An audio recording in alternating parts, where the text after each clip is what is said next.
Welcome back, welcome back, welcome back. It is a new day. We thank the good Lord it's a new day. Thank God it is a new day. So good to see you. Thanks for stopping by again. It's me again, WJONI Channel 1 Life, many seasons. Wow, what do we have here? What a debate we had last night. Senator J.D. Vance and Governor Tim Walz. So we're just going to do a couple of things here today. We're going to play the highlights, one of the major moments. And then I want to also focus on a topic and see how they both address the topic of immigration. So that will go a little bit in depth just to see how they answer the question. But I'm just going to get out of the way. Please put your comments in the comment section below. Then I have two questions for you. You can respond in the comment section. I will put that. Please wait till the end. I have two questions for you to ask you. So let's go. This was a threat to our democracy in a way that we had not seen. And it manifested itself because of Donald Trump's inability to say. He is still saying he didn't lose the election. I would just ask that. Did he lose the 2020 election? Tim, I'm focused on the future. Did Kamala Harris censor Americans from speaking their mind in the wake of the 2020 COVID situation? That is a damning non-answer. It's a damning non-answer for you to. Can you look at Tim Walz' eyes for a second, his face? I'm sorry. I couldn't just pass that. That is funny, man. All right, let's go. Talk about censorship. Obviously, Donald Trump and I think that there were problems in 2020. We've talked about problems. it. I'm happy to talk about it further. But you guys attack us for not believing in democracy. The most sacred right under the United States democracy is the First Amendment. You yourself have said there's no First Amendment right to misinformation. Kamala Harris wants to use the power of government and big tech to silence people from speaking their minds. That is a threat to democracy that will long outlive this present political moment. I would like Democrats and Republicans to both reject censorship. Let's persuade one another. Let's argue about ideas, and then let's come together afterwards. Donald? Talking about silencing.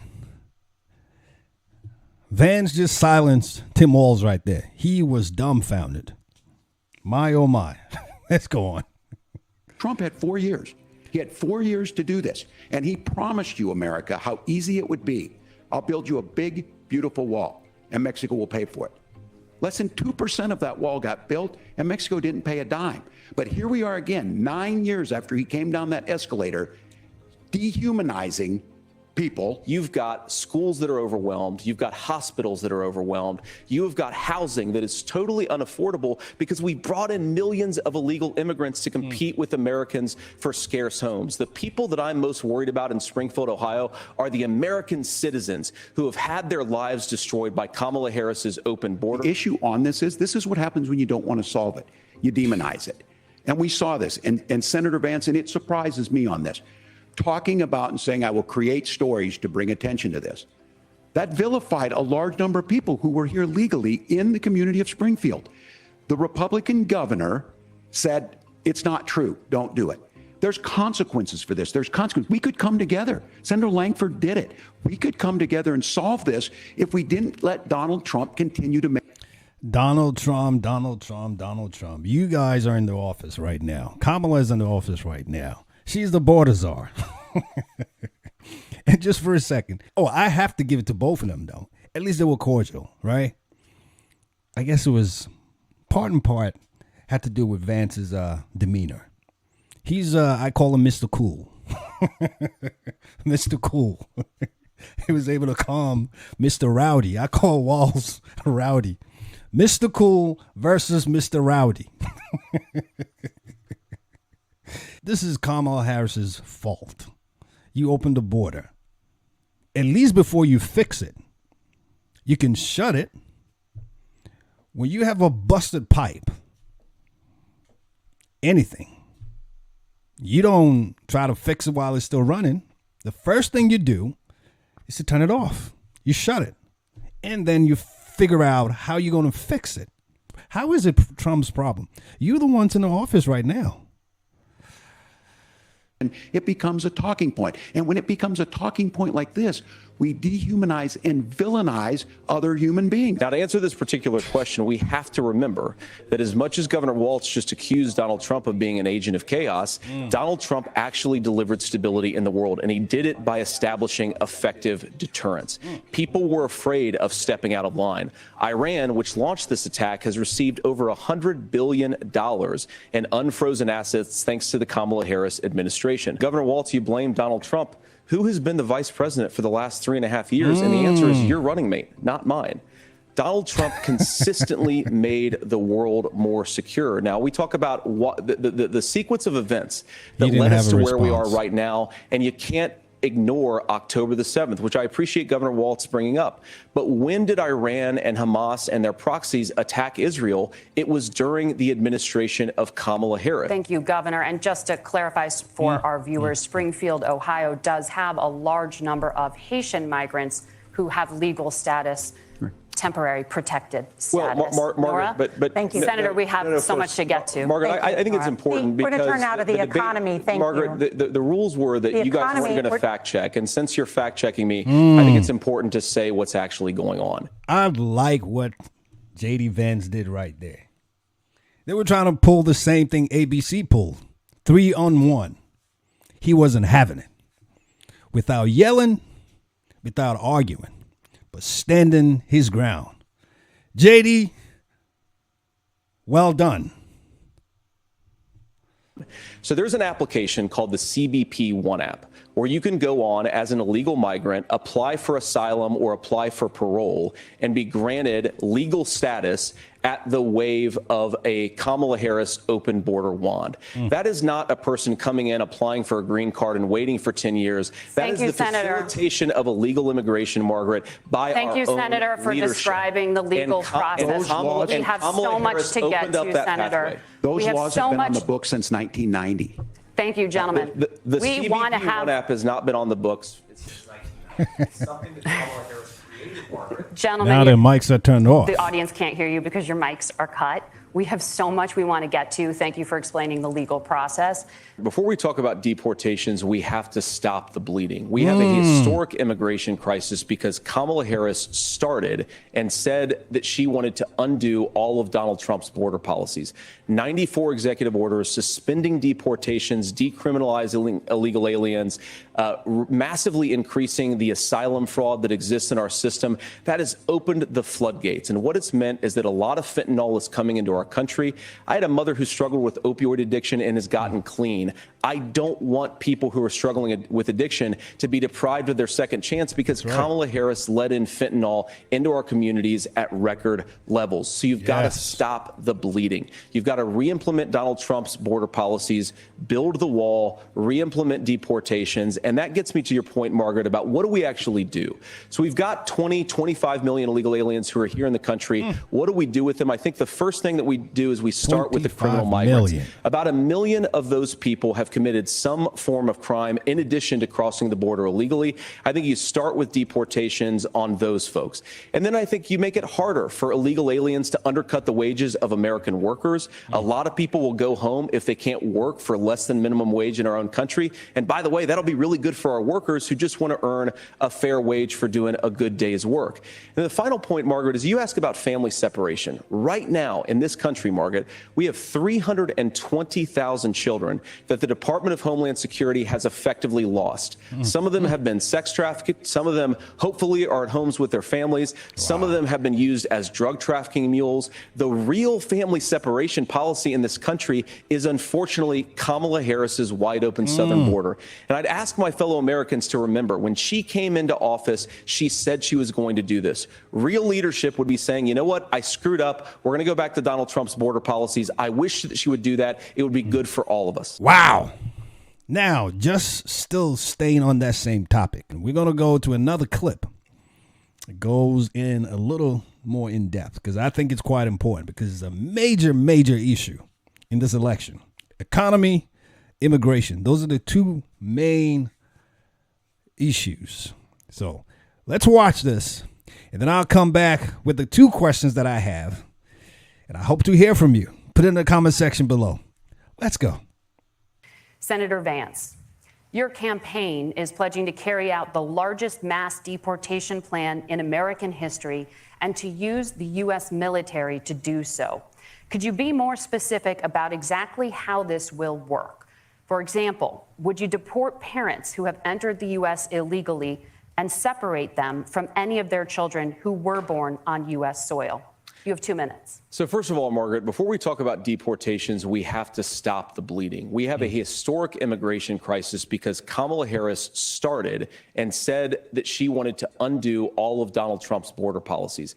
94 executive orders suspending deportations, decriminalizing illegal aliens, massively increasing the asylum fraud that exists in our system. That has opened the floodgates. And what it's meant is that a lot of fentanyl is coming into our country.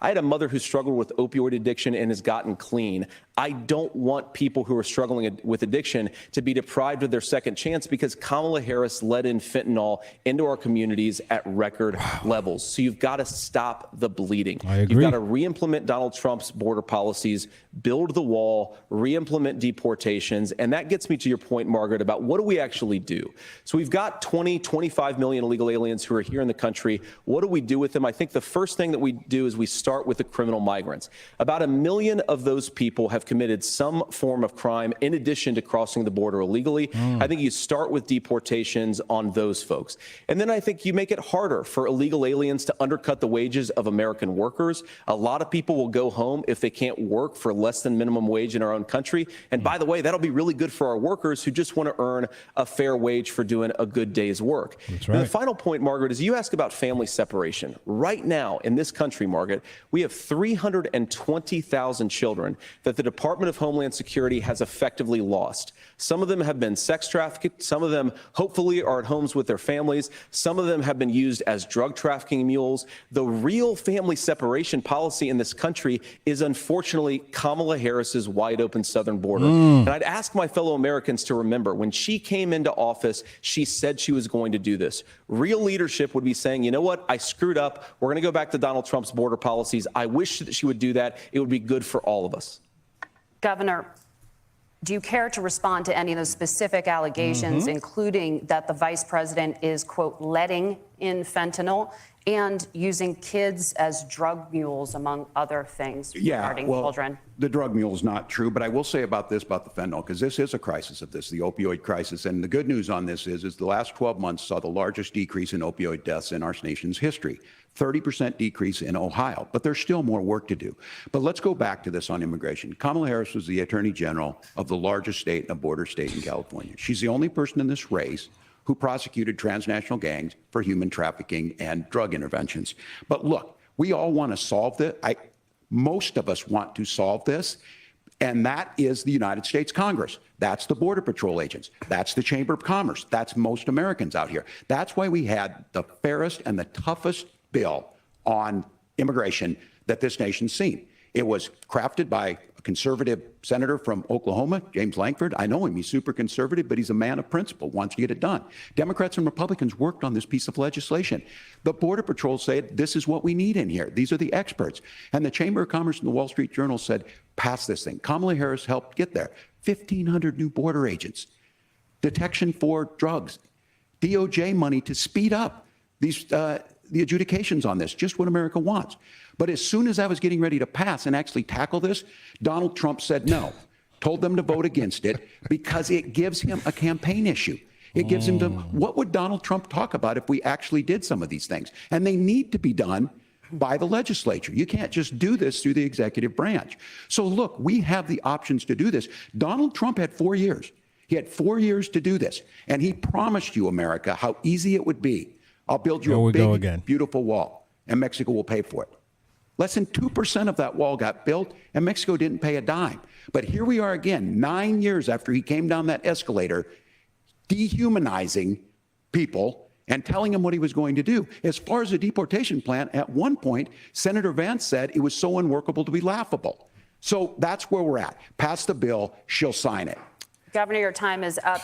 Senator, the question was, will you separate parents from their children, even if their kids are U.S. citizens? You have 1 minute. Margaret, my point is that we already have massive child separations thanks to Kamala Harris's open border. And I didn't accuse Kamala Harris of inviting drug mules. I said that she enabled the Mexican drug cartels to operate freely in this country. And we know that they use children as drug mules, and it is a disgrace, and it has to stop. Look, I think what Tim said just doesn't pass the smell test. For 3 years, Kamala Harris went out bragging that she was going to undo Donald Trump's border policy. She did exactly that. We had a record number of illegal crossings. We had a record number of fentanyl coming into our country.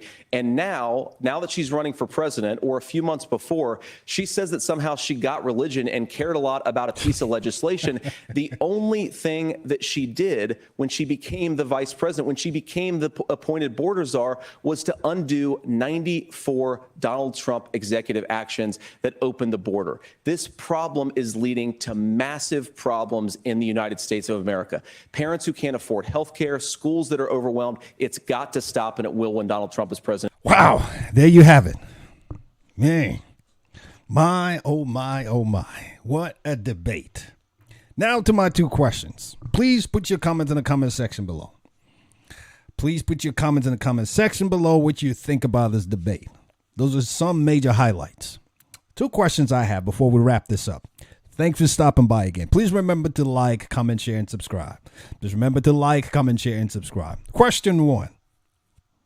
What grade do you give Donald Trump for selecting J.D. Vance as his VP? What grade do you give Kamala Harris for selecting Tim Walz as her VP? So that's the first question. Please put it in the comment section below. What grades do you give President Trump and Kamala Harris for the selection of their VP nominees, of their VPs? Now they're confirmed. And then the second question.